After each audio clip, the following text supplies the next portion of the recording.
हिंगोली लोकसभेचे खासदार नागेश पाटील आष्टेकर यांच्या उपस्थितीमध्ये आज आढावा बैठक पार पडली। नेमकी आढावा बैठक कुठली आणि कशासाठी पार पडली हे आपण खासदार नागेश पाटील आष्टेकर यांच्याकडून जाणून घेणार आहोत। नेमका बैठकीचा काय अनुषंग होता आणि बैठक कुठल्या मथळ्याखाली होती? नाही, हे एक पाणी पुरवठ्याच्या संदर्भामधला विषय होता। आज गंभीर परिस्थिती सगळ्या महाराष्ट्रभर आहे। त्यातल्या त्यात आपला हिंगोली नांदेडमध्ये टेम्परेचर एवढ्या मोठ्या प्रमाणामध्ये टेम्परेचरमध्ये वाढ होत आहे। दिवसेंदिवस पाण्याची पातळी खोल चाललेली आहे आणि बऱ्याचशा खेडेगावामध्ये किंवा शहरामध्ये सुद्धा पाणी टंचाई भीषण परिस्थिती निर्माण झालेली आहे। आणि अशा वेळेस जी काही जानेवारीमध्ये पाणी टंचाईची बैठक झाली होती त्याची अंमलबजावणी झाली नाही झाली किंवा कुठपर्यंत आहे किंवा ज्या काही गावामध्ये काय अडचणी येतात पाणी पुरवठ्याच्या, विहीर अधिग्रहण किती झालेले आहेत, बोर किती झालेले आहेत, टँकरची परिस्थिती काय आहे, सगळं आढावा घेण्याच्या संदर्भात ही बैठक होती। आणि या बैठकीमध्ये मग बरीचशी चर्चा MGPवर झाली, बरीचशी चर्चा जलजीवनवर झाली। बऱ्याचशा लोकांच्या अडीअडचणी होत्या समोर, ते कुठंतरी उजेडात याव्यात, त्या लोकांची समस्या दूर व्हावी, खेडेगावातल्या लोकांची समस्या दूर व्हावी या दृष्टिकोनातून ही बैठक होती।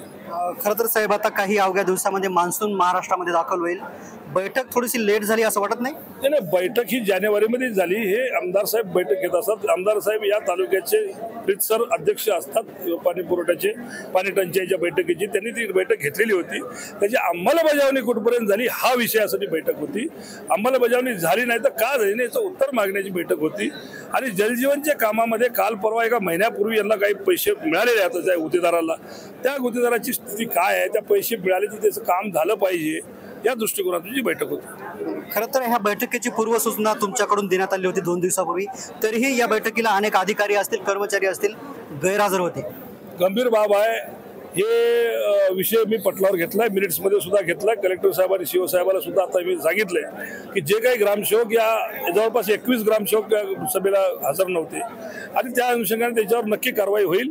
त्यांना डी लावली पाहिजे, त्यांचं लॉस ऑफ पे झालं पाहिजे, त्यांना शोकात नोटीस गेली पाहिजे आणि भविष्यामध्ये अशी भीषण टंचाईची, पाणी टंचाईची बैठक असो किंवा महत्त्वाचे जे काही विषय असतील त्या विषयावर जर असे लोक जर गैरहजर राहू लागले तर त्याच्यावर शासन झालं पाहिजे।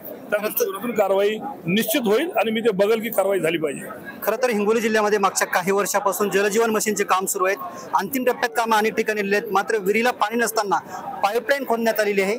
कशी कारवाई होणार या कॉन्ट्रॅक्टदारावरती आणि काय भ्रष्टाचार उघड करणार? हे बराचसा मिलीभगतचं काम आहे आणि बऱ्याचशा गोष्टी आज सुद्धा उजागर झाल्यात। पण काय झालं की आमच्या सरपंचांनी असो किंवा आपल्या एखाद्या आमच्या कार्यकर्त्यांनी याच्यामध्ये लेखी कधी काही कळवलेले नाहीये।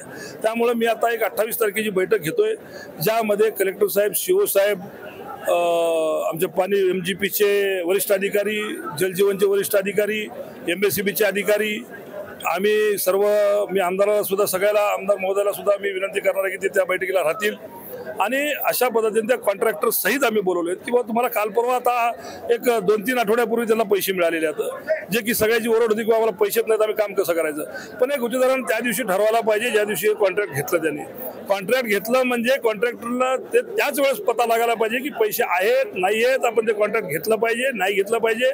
जर कॉन्ट्रॅक्ट घेतलं तर पूर्ण केलं पाहिजे, मग ते पैसे जेव्हा भेटतील तेव्हा भेटतील। आणि जर ते करत नसेल तर त्याला ब्लॅकलिस्टमध्ये टाकलं पाहिजे, त्याच्यावर कारवाई झाली पाहिजे, त्याला दंडात्मक कारवाई झाली पाहिजे। हा त्याच्यातला नियम कायदा आहे आणि त्या अनुषंगाने आपण 28 तारखेची बैठक बोलवलेली आहे। 8-10 दिवसामध्ये आम्ही अधिकाऱ्याला सांगितलेलं की जे काही इथं तक्रारी आल्या होत्या ते तातडीने दूर करा आणि जर ते तक्रारी दूर होत नसतील तर त्याला शोकात नोटीस देऊन उचित ते कारवाई, जे अधिकारी असतील किंवा गुत्तेदार असतील त्याच्यावर कारवाई होईल। अधिकाऱ्यांची मनमानी सुरू आहे, मोठ्या प्रमाणात जिल्ह्यात भ्रष्टाचार आहे, कुठेतरी शिवसेनेची स्टाईल दिसत नाही बघायला पूर्वीसारखी। ठीक आहे, एकदा शोकास देणं माझं काम होतं, माझं कर्तव्य होतं की एकदा सांगितलं पाहिजे की या पद्धतीनं वागा, त्या पद्धतीनं वागा। मी आज बऱ्याचशा गोष्टीची बऱ्याचशा अधिकाऱ्याला तंबी दिली। तुम्ही जर बैठकीला असल्या तर तुम्ही बघितलं असाल की इतकी काही गंभीर बाब आहेत की ज्याची 100% शहानिशा झाली पाहिजे। आणि 28 तारखेपासून थांबा, जरा बघू द्या, एक बैठक घेऊ द्या। मी आज त्याला शोकात दिलेली आहे, सगळ्याला सांगितलेलं आहे। जर त्या पद्धतीनं काम जर झालं नाही तर भविष्यामध्ये आम्ही आमचा कायदा हातात घेऊ, नक्की घेऊ। एक शेवटचा प्रश्न, महायुतीकडून जे आहे ते स्थानिक स्वराज्य संस्थांची तयारी सुरू झाली आहे, त्या तुलनेमध्ये महाविकास आघाडीची हालचाल दिसत नाही। नेमकं महाविकास आघाडीमध्ये जिल्ह्यात बिघाडी आहे का? नाही, काही जिल्ह्यात आघाडीमध्ये काही बिघाडी वगैरे काही नाही आहे। कामं आपापल्या परीने सगळेजण करत आहेत. पण आता हे विषय झालाय ठीक आहे, पण अजून कोणालाच भरोसा बसत नाही की होतील का नाही निवडणुका. जरी कोर्टानं सांगलं तरी कोर्ट आज असं सांगेल आणि उद्या काहीतरी वेगळं सांगेल. पुष्कळ लोकांनी तयारी करू करू करू करू करू करू खूप बरबाद झालेली आता. त्यामुळे थोडंसं हे दिरंगाई असेल. कोर्टावर आक्षेप आहे तुमचा? झालंच की मागोमाग आतापर्यंत झालंच आहे. आक्षेप म्हणून नाही पण झालेलंच आहे. मागोमाग आपण दोनदा तीनदा हे निवडणुकीच्या समोर जाता जाता जाता जाता राहिलेलं आहे. आता कोर्टानं आदेश दिला तर ते पण अंमलबजावणी होईल का नाही होईल शंकाच आहे अजूनही. अजून कोण ना कोणतरी कोर्टात जाते, पुन्हा अजून त्याला स्टे मिळतो.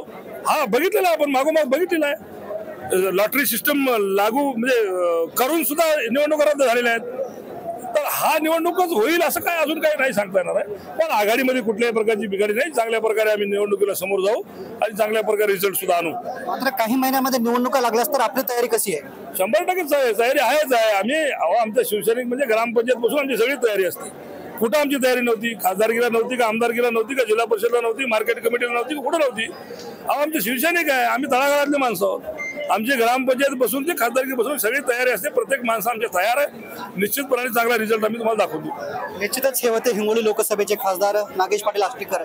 येत्या 28 पर्यंत अधिकाऱ्यांनी काम पूर्ण नाही केले, कामामध्ये कुचराई केली तर पुढच्या येणाऱ्या काळामध्ये त्यांच्या शिवसेना स्टाईलने उत्तर देऊ असंही खासदार नागेश पाटील आष्टीकर यांनी सांगितलं आहे. कॅमेरामन ज्ञानेश्वर वानखेडे, मी रमेश चेंडके, TV9 मराठी, हिंगोली.